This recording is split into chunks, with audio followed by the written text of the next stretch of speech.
Hello, and welcome to episode 12 of my Cold War introduction.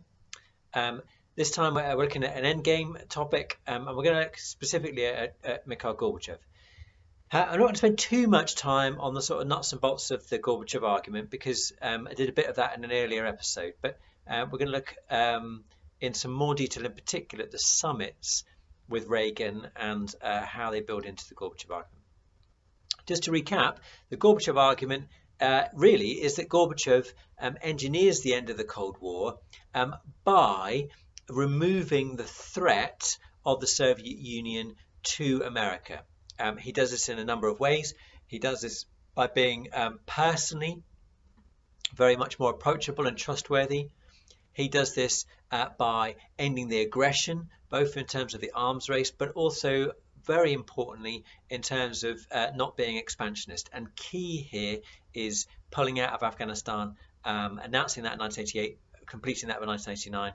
His speech to the United Nations, which we'll talk about later on, pulling troops out of Eastern Europe, and by signalling to Eastern Europe itself that they could stay communist and he'd love them to stay communist, but he wasn't going to make them stay communist. So in all those ways, he signals a reduction in tension.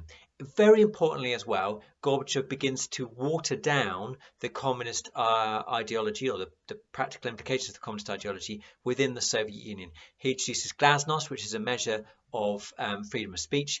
He introduces perestroika, which brings in increasingly radical economic reforms. There is some criticism of him there for not really seeming to know where it's leading, but you don't need to get into that. The fact is that by introducing a measure of the market, capitalism, into the communist economy, that he signals that he's very different ideologically than the sort of Stalinist, Marxist characters that have been there before, and therefore not so much of a threat to America. And then finally, in terms of the reforms, he also brings in a measure of democratization. Now, again, this is sort of baby steps, but they have elections for leaders starting in 1989.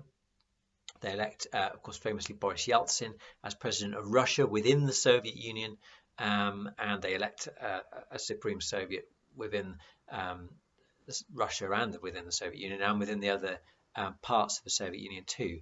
And all of this, coupled with glasnost, signals that he's open to debate and ideas within the Soviet Union. So in all those ways, he proves himself to be a man of peace in terms of action as well as in terms of words. And where we looked at détente failing because they didn't solve those fundamental problems, here is someone who is interested in dealing with those fundamental problems that lie between the Soviet Union and America. Key to this argument, I would suggest, are the meetings, the summit meetings between, in particular, Reagan and Gorbachev, starting from 1985. Normally, you see these as being credited to Gorbachev because he is the one who is seen as being reaching out to America. He is the one who seemed to be making most of the moves to improve relations. And of course, he gets in power in 1985, and then these summits start happening. So it seems like he is the difference there, whereas Reagan had already been in power for 4 years, and hadn't managed to have a summit at all. Now, as we saw last time in episode 10, I think it was, actually Reagan had tried to make an agreement to meet Chernenko and had failed because Chernenko was unwell. So that can be debated. Is this Reagan or is this Gorbachev? Actually, there is an element, a good element, of which it's both of them. But like I say, Gorbachev tends to get more of the credit here. Just to run through what happens in those meetings. In the first one, November 1985, in the neutral territory of Geneva in Switzerland. It's a cordial meeting. It sets things up to, it's successful because it's the first, and it sets up the succession of meetings through the next few years. Crucially, at that meeting, Gorbachev proposes a cut to nuclear weapons of 50%. This is a reduction of 50%, not a limitation, actually taking away and getting rid of nuclear weapons. However, he does link to that the removal of SDI, which the Soviets are worried about at this stage. And because Reagan won't do that, there's no agreement reached. Again, most sort of pro-Gorbachev historians would see that as being Reagan blocking the end of the Cold War and holding things up, whereas Gorbachev is trying to sort things out. You don't have to see it like that, but that's how that has conventionally been interpreted. And the following year, they met again, this time at Reykjavik in Iceland, where Gorbachev actually proposed to eliminate all nuclear weapons by the year 2000. Again, if the United States stopped SDI, again Reagan says, "Well, I'll do that. I will eliminate all nuclear weapons, but I'm not giving up SDI." And Gorbachev was frustrated and wouldn't do it at this stage. They do amusingly label the summit an intellectual breakthrough, but that's really code for saying nothing actually is achieved at this point. And Gorbachev says to the Politburo, the top-ranking group of communists in the Soviet Union, he blames Reagan for that failure. You don't have to go along with Gorbachev's assessment. He would say that, wouldn't he? But there is, again, a lot of historians have taken that sense of like, it's Gorbachev who's trying to push things forward. And they have sympathy with Gorbachev in that, I think, because his economy is the one that needs help, and he's trying to get rid of these nuclear weapons in part to save money. And it's Reagan who's holding things up by his refusal to get rid of SDI. Now, you could say equally, Gorbachev is being stubborn in ensuring or insisting that SDI is part of the deal. However, in 1987, they meet again, this time in Washington, D.C., and this time the important thing is that they sign together the INF Treaty. The INF Treaty scraps all intermediate-range nuclear missiles. These are medium-range nuclear missiles. INF actually stands for Intermediate Nuclear Forces Treaty. It actually leads to the reduction of 1,750 Soviet missiles, 850 US missiles. Didn't have as many medium-range ones because they had quite a lot of short and then long-range ones. It is the first time the superpowers had ever agreed to an arms reduction agreement, and of course the first agreement at all since 1979.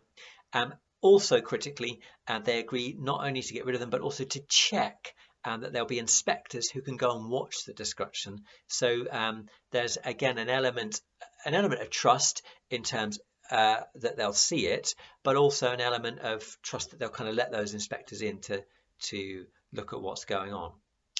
This leads to what's called Gorbimania in the West, where Gorbachev's popularity skyrockets. He is seen in the West as being the man bringing it home, and the man who is ending the Cold War. I suspect that actually that's one of the reasons why the Gorbachev interpretation is more popular in the West and amongst Western historians, that we do have this image of Gorbachev as a good guy. It is worth noting, and you can read this in the Lightbody extract if you look at it, the one about Glasnost, that actually at this very time that Gorbachev's approval rating is huge in the West, in the Soviet Union, his popularity is in severe decline because his economic reforms are just not working, and people are very concerned about the future of the Soviet Union. And of course, it ends up crumbling shortly after the end of the Cold War. In 1988, and they again meet, this time in Moscow in June. This is my favourite meeting. They kind of confirm some of the more complex parts of the INF Treaty. And they go on this stroll together, Reagan and Gorbachev, around Red Square. There's this brilliant moment where Jon Snow, the Channel 4 newsreader now, who's a reporter in those days, comes up to Reagan and puts this microphone under Reagan's face and says, do you think this is still an evil empire? Because he's in Red Square, in the middle of Moscow, in the middle of the Soviet Union, being asked whether he thinks that the people that surround him are evil. And there's this long pause, and then he goes, no. But of course, he says actually what's happened is that the Soviet Union has changed, that Gorbachev has changed things, that this is no longer an evil empire because this is no longer a threatening empire, an empire that's seeking to change the world. At that stage, only 30% of Americans saw the Soviet Union as evil and threatening, which is an extraordinary questionnaire to do in itself. But this again illustrates how Gorbachev is the one ending the Cold War. The United States haven't changed. It's the Soviet Union that's changed. And that's why I think historians do tend to give Gorbachev a fair amount of credit, because he is the one doing all this alteration and moving towards America. Right, quickly, because I've already taken too long on this. In December 1988, Gorbachev actually goes back to America, does a speech to the United Nations, and this is where he said freedom of choice is a universal principle, where he signals that they're not going to stand in the way of Eastern Europe should it choose to change away from communism. And he announces that he's going to unilaterally cut 500,000 troops from Soviet forces that were in the Eastern Europe. By unilaterally, I mean he wasn't asking the Americans to do anything similar in Western Europe. He was just announcing we are going to remove 500,000 troops from Eastern Europe. There you go, because we're nice. That, of course, again is seen as being removing or reducing at least the threat level that the Soviets posed.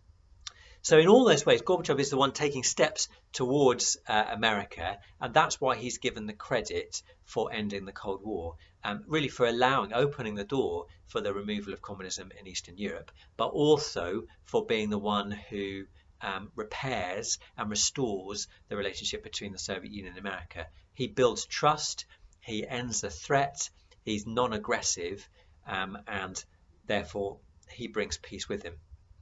The next meeting between the US president and the Soviet leader is actually between George Bush, the successor to Ronald Reagan, and Mikhail Gorbachev in December 1989. They meet on a boat in the Mediterranean, just about. The storm, very stormy at the time, the seas are quite big. And actually at that meeting, they declare the Cold War is over. So I would say that by December 1989, even the leaders of the two superpowers are saying it's all finished. In fact, they say that they'd buried the Cold War at the bottom of the ocean, which is a nice turn of phrase. So the Gorbachev argument relies upon the changes that Gorbachev brings in and gives Gorbachev the credit for that on the assumption that he does that, A, to end the Cold War, and B, he has a choice in that. Of course, the Reagan and economic arguments would suggest that he is forced into that and has no option, and that at best he's choosing how and perhaps when, but not why, the Cold War ends. And some historians, as we'll talk about in a later episode, see that actually this is not really the end, because he's still maintaining communism, that actually it's the peoples of Eastern Europe overthrowing communism that really finishes things off. Hope that makes sense. Thanks for watching. See you next time.